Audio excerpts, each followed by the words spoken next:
Hey guys, Corvus here, and today I have a review of the high-grade Universal Sentry Zaku I. This thing is one of my favorite grunt suits, and probably one of my favorite model kits.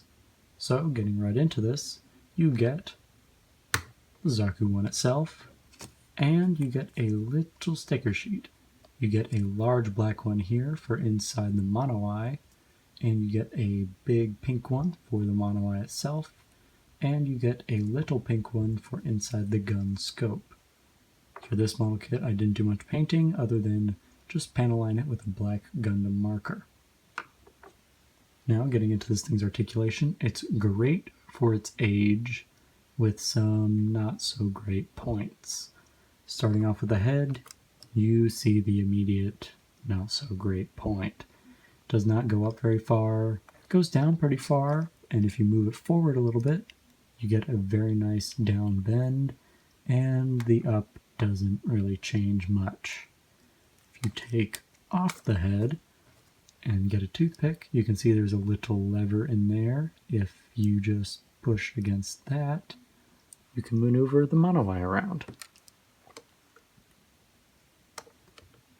Now the stomach has a little ab crunch. It's not much, but it's very nice that we have it. The waist swivel here is not too much, but it's about as much as you will need. The arms move out at 90 degrees. The shoulder pauldron will move out at 90 degrees to allow for the arm to go the same. Arms are on these hinge pegs, which allow them to go forward like that and like that. The elbows are a double joint, which is very nice. Then we have just a ball joint for the wrist. The waist is pretty good. The front skirts are non-separable though, but they do go out far enough for the legs to have good movement. The side skirts go out pretty far. They go forward, not too much. They go backwards, about the same. And the back skirt has no movement outside of this little switch for holding on to the bazooka. The legs are just on ball joints in there, and it allows for pretty nice spread. It allows them to go forwards and backwards, like so. And it gives the legs a nice double bend for a very nice looking bend right there. Now, this being a Zaku, it has a crazy ankle joint, which allows it to move out that far.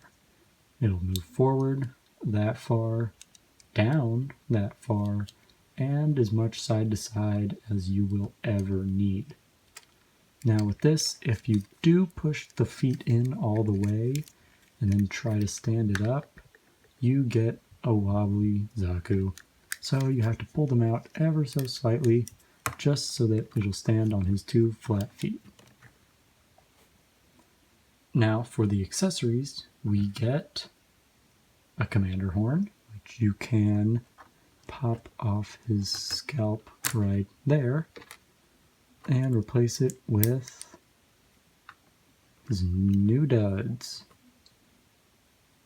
You also get his heat hawk, which a little holster there, which plugs right into the side skirts like so. And when you want to take it out, just pop it out like that, and it goes into the hand just like that. Doesn't hold on to it very well. Like most early Zakus, you will have to find the sweet spot, and there we go. Doesn't last long, but what do you expect from a round peg and a not so round holder? Now, he also comes with some defensive. He comes with the knuckle shield, which is just a Zaku II shoulder shield fitted with a handle, and you can plug it into the hand just like that. And it also comes with a Sternfaust, so that you can plug it into this little clip on the shield, and it'll plug into one of these holes right here so that it stays in very nicely. And you can plug it back into the hand like so, and he holds on to it pretty well. For his ranged accessories, we get the Zaku early type rifle, which it has the ammo drum on the side, unlike the Zaku II rifle, which has it on the top. And it's a little wobbly in there, but I haven't noticed many problems with it when it's plugged into the arm. And it fits pretty nicely in his trigger finger hand there. The scope will move, and there's also a movable handle there. And next, we have the Zaku early type bazooka, which has an angled trigger finger hand so that he can hold it like so. Now he's missing something here, and that is this little platform. Now to fit this little platform onto the Zaku, you will have to remove this little piece right here, which allows you to plug this into the top like so.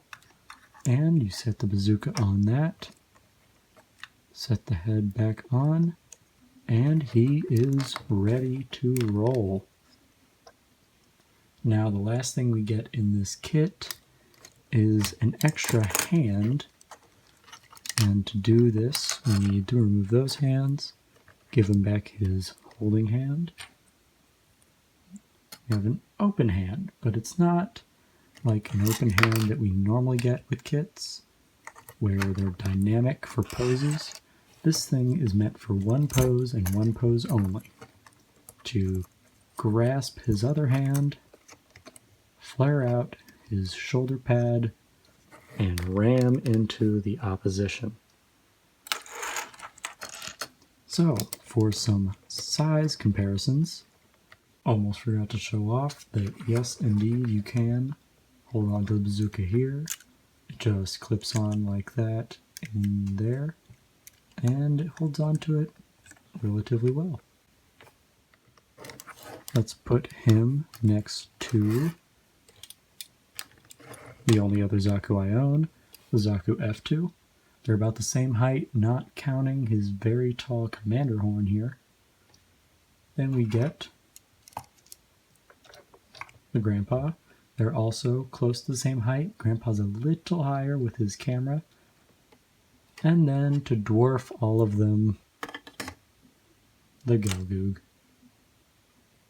So, for this kit, it has lots of pluses in my book, but the only minus here is the seam lines. This is an older kit, so it is very seam line heavy, but the seam lines, like here on the shoulder, here on the arm, here on the arm again, here on the front of the leg, on the back of the leg, just they're everywhere, and it's a pain.